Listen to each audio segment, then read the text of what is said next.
Elements of false reporting. Someone calls the police, you get arrested. You post bond. Your name hits a public record. Then later, the accusation falls apart. That's not just drama.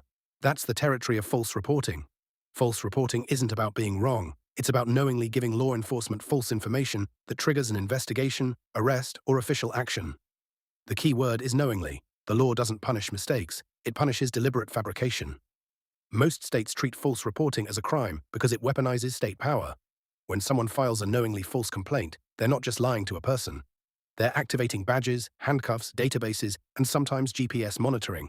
That activation can cause confinement, reputational harm, financial loss, and court costs.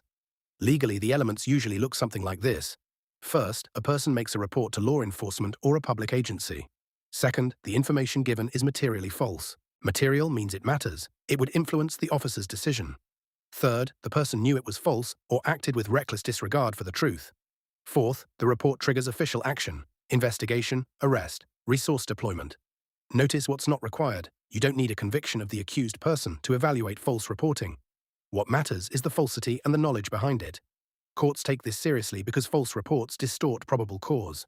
Probable cause is the legal threshold for arrest, reasonable grounds to believe a crime occurred.